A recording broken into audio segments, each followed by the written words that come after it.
Ahora voy a saludar a nuestro próximo invitado, Julián Colombo, es el CEO de N5. ¿Cómo estás, Julián? ¿Cómo estás, Julieta? ¿Todo bien? Bien, excelente, feliz año.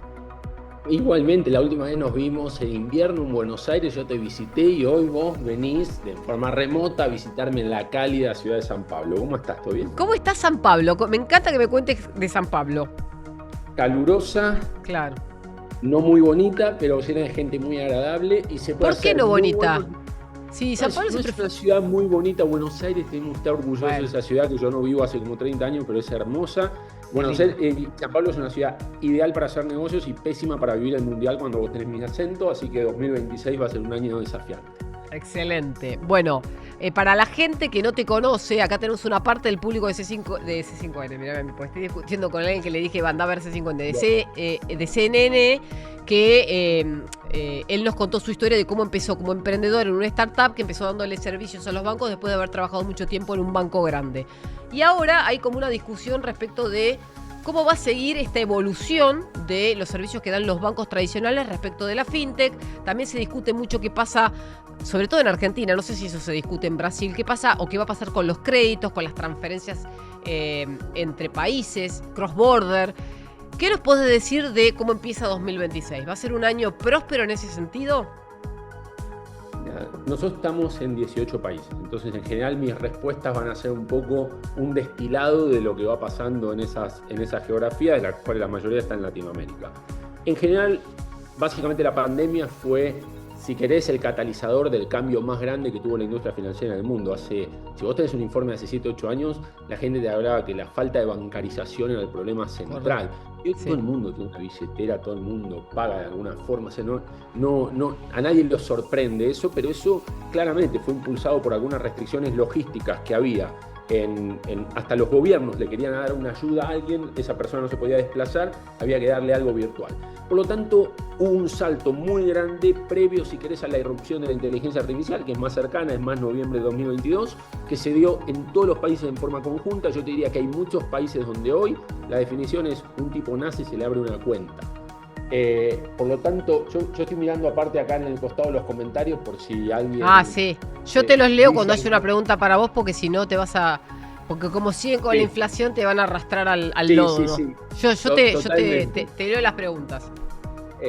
Pero eso es lo que vemos en todos los países y obviamente lo que vamos a ver es, como siempre, como pasó con la inteligencia artificial, como lo que se llama el ciclo de hype de Gartner, Sí, nacieron un montón de fintechs en el mundo y no hay lugar para todas esas, entonces un montón de ellas crearon un montón de infraestructura, pero seguramente lo que vamos a ver en 2026 es una consolidación, con bancos pareciéndose cada vez más a las fintechs, bien. fintechs pareciéndose cada vez más a los bancos y menos. Y esto en todos los países. Claro, como una concentración, decís vos.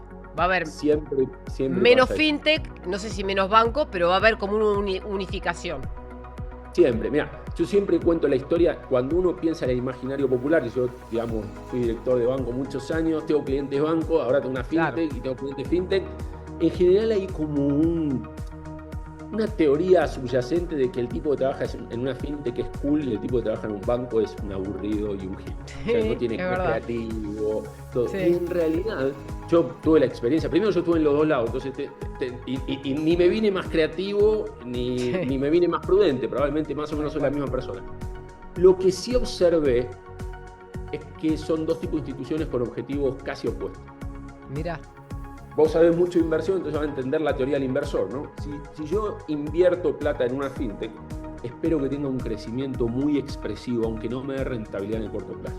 Exacto. Y si yo invierto en un banco tradicional, lo que quiero es que estoy esperando estabilidad de los ingresos y que más o menos no pierda el año que viene, sea, si la inflación sube un poquito, yo sube un poquito. Cuando un banco se pone muy creativo y muy fintequero, yo como dueño, como inversor, le digo, flaco, yo ya sabía que existían las fintech, no necesitaba invertir en vos para que indirectamente intentes hacer algo que no sabes hacer. Y viceversa, en un momento la fintech empieza a tener una presión para rentabilizarse, pero al principio yo exijo crecimiento, porque si no se lo pido al banco. Pero obviamente eso va convergiendo porque en el largo plazo los objetivos son los mismos, que es generar Claro. valor para la acción. Por lo tanto, todas las empresas en el larguísimo plazo se terminan pareciendo y las fintech creativas de hoy son los bancos aburridos de mañana y viceversa. Bien, ahí alguien te pregunta, mira, Sebastián te dio el pie y te dice, ¿qué hace la empresa N5?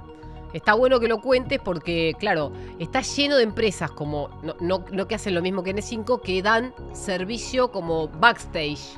Nosotros tenemos la posibilidad de hacer un montón de cosas en el celular, transferir y demás, gracias a que hay empresas como N5. Exactamente. Nosotros lo que hacemos es tecnología para bancos, principalmente bancos y compañías de seguros. O sea, a nivel mundial, en muchos países tenemos unos 70 clientes, de que van de súper grandes como Mastercard, Itaú, Santander, a como pequeñas empresas de seguros en Andorra, chiquititas. Y estamos, y somos humildes y anónimos y low profile, porque mucha de la tecnología que nosotros hacemos, el banco dice que es propia. No es una tecnología que compra un producto, sino una innovación del banco X. Y en realidad estamos trabajando, apoyándolo. Por supuesto que hay un montón de creatividad y trabajo en los bancos, pero también se apalanca en una plataforma nuestra. Es aburridísimo para contar un programa, la gente se aburre muchísimo cuando yo empiezo a contar de eso, porque aparte a mí me apasiona y la gente no se siente identificada. Pero básicamente, por ejemplo, si uno va, o N26, un banco digital, sí, uno va y va a abrir una cuenta, tienes un proceso en donde tienes una biometría, después te evalúan crediticiamente. Imagínate que sos un cliente que puede ser rentable, te asigna un ejecutivo, a ese ejecutivo le cuento la historia. Toda esa coreografía de datos por detrás, bastante compleja, porque los bancos tienen decenas de miles de software regulaciones en su inventario. Claro. Regulaciones, limitaciones, los bancos se compran entre sí, cada uno tiene un software diferente. Entonces, esa orquestación es muy difícil de hacer, también muy divertida para nosotros, es un desafío intelectual buenísimo, claro. Y eso es lo que hacemos. Le da soluciones, básicamente. Ahí está preguntando, ¿este año despega Nu? ¿Nu es tan importante en Brasil como parece de afuera? ¿Vos que vivís en el corazón de Brasil? Mira, Nu es, primero, como todos los clientes y potenciales clientes, yo solo hablo bien. Claro. Pero Nu puedo decirlo aún con más evidencia. Énfasis. Nubank probablemente es una de las compañías que más foco hizo en el talento de la historia de Latinoamérica. Pocas compañías que se obsesionó con una lógica, Cristina y David Vélez, ¿no? O sea, la lógica de tráeme el mejor tipo en AI del mundo, no importa cuánto cueste, no importa para qué, el tipo va a encontrar qué hacer y para darnos una diferencia significativa. Solo que, y esto es importante, Nubank nace en Brasil, donde vos tenés una cosa que se llama el Bategap o el Bait Gap más grande del mundo. ¿Qué es eso? Cuando empezó Nubank, la diferencia entre bancarizados y telefonizados, gente que tiene un mobile pero no tenía cuenta de banco, eran 70 millones de tipos. Y las tasas de interés eran una locura. Entonces vos le llegás a un montón de tipos que no tienen banco y que cuando tienen banco les cobran 200% la tasa. Tienes un montón de espacio para ser eficiente y que la gente te ame. Cuando los márgenes se te reducen gravemente, vos necesitas tener una oferta de valor mucho más completa que todavía Nu no tiene. Nu, en el fondo, si yo quiero abrir, nosotros tenemos cuentas en un montón de bancos. Sí. Para la persona física está muy bien, pero mi persona jurídica no puede pagar nóminas o planes de sueldo en Nu, porque no tiene ese producto. O una hipoteca estructurada con un back de inversiones. Hay un montón de productos que no tiene. Entonces, en la medida que tus márgenes son altísimos, lo podés hacer. Hoy Nu está haciendo una prueba muy fuerte en México, donde en un país casi sin inflación le paga 15% anual a la gente por remuneración. Mirá vos. Entonces, 15% en pesos mexicanos, wow. Es una locura. Entonces, en definitiva, mi opinión particular, yo tengo una visión, de nuevo, sin quitar el mérito de tal vez una de las dos empresas más importantes de la historia reciente de Latinoamérica, yo creo que son Mercado Libre y Nu. Sí. Pero en el fondo, si yo tengo una compañía, ¿no? O sea, hay compañías, no voy a nombrar para no, pero hay compañías que pierden 5 millones de dólares por día y son consideradas exitosísimas. Con toda la onda, si yo me paro acá en la puerta de mi casa y empiezo a repartir cheques de $1.000 y tengo fila de 5.000 tipos, me va a amar todo el mundo. Para empezar, tu mujer te raja de tu casa, después, si querés.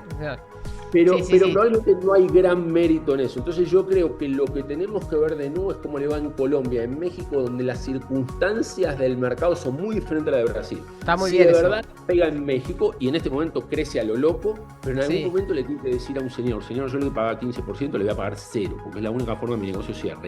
Y en ese momento el señor puede decir, yo no creía que era una promoción, yo creía que era parte de tu valor. Y si no es parte de tu valor, ahora me voy con otro que me ofrece 3 cuando vos me pagás 0. Entonces hay que estar muy atento a eso. Bien, está bueno eso. Acá quiero trasladarte otra pregunta. Dice, Nu gana mucha gente con ese objetivo, dice Sebastián, se ve que la sigue. ¿Qué pasó con Nu que iba a aterrizar en Argentina y no vino? Preguntó alguien en el chat. Y ahora me acordé, por eso estaba distraída. Perfecto. No me lo contaron a mí, lo que sea que haya sido la decisión, pero en definitiva, muy probablemente en todos los países, y te podría decir, no en el caso de Nu, pero en muchos casos, primero se hace una especulación y se mide un poco el mercado. Yo te diría que Argentina no es un mercado ideal. Argentina tiene un jugador potentísimo como es Mercado Pago, por ejemplo, claro. Potentísimo. Y después tenés 2 o 3 jugadores más de altísimo nivel en un mercado que es una fracción. Tiene más población de San Pablo, que yo hago 200 kilómetros acá, tengo más población que Argentina entera. Claro. Entonces, cuando ves el estado de San Pablo, tiene más población que Argentina. Entonces, y tasas de interés más altas, un nivel de monetización grande, endeudamiento en Chile. Es decir, no es... Yo cuando alguien me pregunta si empezaría su fintech en Argentina, yo digo, pero el costo de tu fintech es puramente tecnología. Entonces tu costo es el mismo hacerlo acá que hacerlo en Estados Unidos, pero después o razonablemente similar, y después tu mercado es mucho más chico. Entonces, si es tu producto totalmente exportable, como fue el caso de Mercado Libre y Mercado Pago, iniciale donde quieras, tener tus ventajas con una mano de obra muy buena como es la Argentina, un precio razonable, que hoy viene subiendo, y después te expandís. Pero si vos querés hacer un negocio de mercado, andate a un mercado que es muy rentable como el mercado brasileño. Entonces, yo particularmente creo que el mercado argentino va a tener menos jugadores, tal vez diferentes, pero menos jugadores no más. No sé si, por más que soy optimista con respecto al 2026 en Argentina, no creo que la macro le gane a la micro. La micro, si hay más jugadores, en un momento no te alcanza. Sí, te sigo el razonamiento. Estaba pensando esto que decís respecto de que Argentina también fue de los primeros países que tuvo más jugadores al principio. Ahora nosotros estamos como superpoblados y algo que me decía una fuente esta semana es esto que me dijiste al principio. Va a haber consolidación, no solamente en la fintech, en las sociedades de bolsa. No sé qué va a pasar con los bancos, pero va a empezar a haber menos empresas más eficientes, porque si no, todas no conviven con el mismo mercado chiquito. Mira, cuando vos pensás que alguien abre la billetera número 45 en un país, sí, vos tenés 2 opciones. Pensar que el tipo es tonto o pensar que el tipo sabe algo que uno no ve. En general, yo creo que los fundadores suelen ser gente con una razonable capacidad. Mucha gente hace compañías para venderlas. Entonces inicia la compañía entendiendo que hay una consolidación. El tipo dice, hago algo parejito, bonito, fácil de vender, de empaquetar. Me junto 200.000 clientes y un día Modo, Ualá o Mercado me compran porque se ganan 200.000 clientes en 24 horas. Entonces, y eso pasa en todos los países del mundo. Entonces yo creo que no es una consecuencia ni siquiera indeseada, es muchas veces voluntaria. Muchas veces los jugadores están queriendo que esa consolidación se produzca. Bien, hay alguien que menciona esto de Mercado Libre, pero no sé si escuchaste los rumores últimamente, y de hecho se lo han preguntado a Horacio Marín, que es el CEO de YPF, si YPF finalmente va a tener una pata fintech, si va a ser algo así como una especie de petrolera con un banco. Para mí es una exageración ponerlo en esos términos, pero entiendo que lo que quiere hacer YPF es diversificar todo lo que pueda para llegar y usar su capilaridad con el público al que atiende. De hecho, ya está pensando en hacer acuerdos con otras compañías para vender productos en sus stores y demás. ¿Vos lo ves posible a eso? ¿Te parece que tiene algún sentido o no? Mira, lo primero, yo vivo hace 30 años afuera de Argentina y mi conocimiento del mercado de hidrocarburos es más bien limitado, pero sigo bastante a YPF, me parece Marín un tipo brillante. Tuve una conversación en marzo, en abril del año pasado en Bariloche, tipo absolutamente brillante, me saco el sombrero. Y te podría decir, y que creo que es un CEO tradicional de una empresa muy importante, no es un cargo político, es un CEO absolutamente competitivo en cualquier industria del mundo, podría trabajar en cualquier empresa del mundo. Por lo tanto, creo entender cómo piensa una persona así, y una persona así piensa en monetizar su base de clientes y sus diferenciales. Entonces, cuando uno piensa por qué un banco es valioso, les voy a contar, señora que está en su casa mirando Neura, ¿por qué un banco es valioso? La razón principal es porque el banco está en tu teléfono. Es una de las pocas apps que vos tenés en tu teléfono y te puede mandar un mensaje y vos lo mirás. Porque como ves el mensaje es que te entró un pago, vos mirás. Entonces si te dice, ya que estás cerca del restaurante, comprá, o ya que hoy tenés descuento del 20% en tal cosa, vos lo utilizás. Ese proceso se llama monetización de la base de clientes. Y todas las grandes empresas se dieron cuenta que en un mundo, te da una analogía un poco más doméstica. si uno mira, cuando yo era chiquito, el problema de la droga, los grandes carteles estaban en Bolivia y en Colombia, y hoy Sí. en México. ¿Por qué? Sí. Porque el mercado cambió de quién produce a quién tiene los clientes. Y los clientes los tiene quien distribuye, la última. Entonces, en definitiva, cuando YPF mira su base de clientes, dice, yo puedo extraer más valor de acá. Entonces, yo no sé si lo van a hacer o no. Yo creo que no es una locura estratégica pensarlo, y hay formas mejores y peores de hacerlo. Una primera es salir a competir y aprender un negocio que vos no sabes hacer, que no creo que es la lógica, pero la otra Sí. justo en un proceso de consolidación, tal vez te unís con alguien y haces, o sea, entiendo, sigo lo de Argentina con un poco de distancia, pero entiendo que van a vender McDonald's en las estaciones. Se y es lo mismo, supone, ¿no? sí, o otros O- productos, pero yo me lo imaginaba más en el caso de la billetera, que algunos dicen, sí, yo ya puedo pagar impuestos desde la app de YPF, que es la que usás para cargar nafta y pagar, porque hoy te la permite. Antes era solamente un alojador de tarjetas de crédito, después te permitió empezar a fondearlo, después te empezó a premiar por fondearlo, y ahora se supone que desde ahí vas a poder hacer un montón de cosas que tengan que ver con la red. Y si pagás impuestos ya estás por fuera de la red, pero digo, como que se va aprovechando de que tiene tanta capilaridad de clientes en todo el país que quiere darle más servicios. Ahora, alguien preguntó ahí algo interesante.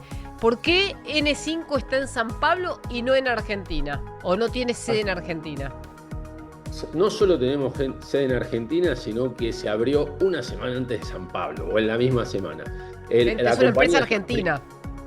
Es una empresa de fundador argentino. Pero como yo no vivía hace ya 30 años en Argentina, y por los motivos que cualquier persona que escuche este programa con atención sabe, la decisión fue registrar la compañía en Estados Unidos. La compañía es una compañía americana. Es americana, perfecto. 85% de su facturación se hace en Estados Unidos, inclusive nuestro cliente de Chile, Perú, Colombia, Venezuela, bueno, no Venezuela, Panamá, Sí. pagan en Estados Unidos. Y hay algunas unidades que están en Argentina. Por ejemplo, en Argentina tenemos una unidad operativa, que no tenemos en muchos países unidades operativas, pero en Argentina tenemos. ¿Y por qué tenemos? Yo cuento siempre la historia de la compañía. Yo me fui del Grupo Santander, donde trabajé muchos años, un jueves en Madrid, y me fui a Estados Unidos a abrir la compañía un viernes, y después volé a Panamá el lunes y cerré el primer cliente, y entonces cerré un contrato buenísimo. La compañía tenía un día, entonces yo digo que a las 8 de la mañana tenía una compañía sin plata, y a las 6 de la tarde tenía una plata sin compañía.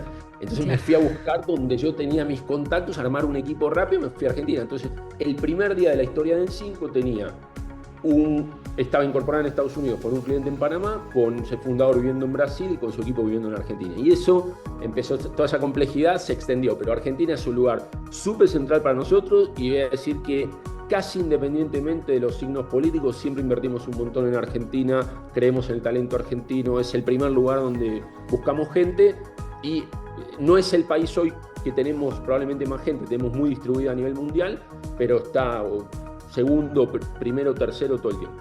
Excelente, te agradezco muchísimo como siempre el tiempo que nos dedicás, nos ilustraste, acá la gente contenta con que les hayas respondido también a ellos. Dice, ¿para cuántos años tiene en el interior el transporte? No, siguen con otro tema. Bueno, ya saben, Julián, ¿a dónde te pueden seguir en las redes? ¿Vos sos activo en X o qué haces cuando comentás? Mira, tengo solo LinkedIn, porque cuando empezamos... LinkedIn. Me dijo, yo no tengo otra cosa. Mi gente me dijo, Julián, ya somos pobres, no podemos ser tímidos. Estábamos empezando. Entonces tengo como un montón de miles de seguidores en LinkedIn, y ahí cuento algunas cuestiones más de negocios, pero nunca me van a ver en Instagram diciendo comiéndome una sandía o esas cosas que hace la gente. No, eso no. Ahí te dicen, mira, te dice, sos un genio, Julián Capo. En N5 tienen clientes de exchange cripto, dice. Tenemos algunos clientes de exchange cripto, tuvimos en Brasil, tenemos algo del Banco de China, y tenemos algo en México, sí, algunos clientes ahí. Ahí te dice, excelente, invitadazo, gracias, Julián. Muchísimas gracias, la siempre gente un placer verte. Cuando vengas a Buenos Aires, vení al piso si te ven en persona, porque les encanta que estén acá. Absolutamente. Chao, gracias por la invitación. Un abrazo enorme. Ahí lo escucharon, Julián Colombo es el CEO de N5. Después, si quieren enterarse más de la empresa, googleenlo. Es una empresa que claramente ustedes si no trabajan en un banco, no la van a conocer, porque hace una especie de servicio backstage, y por eso hace más ágil todo lo que muchos de nosotros hacemos con la gran mayoría de los bancos argentinos, incluso bancos en el exterior.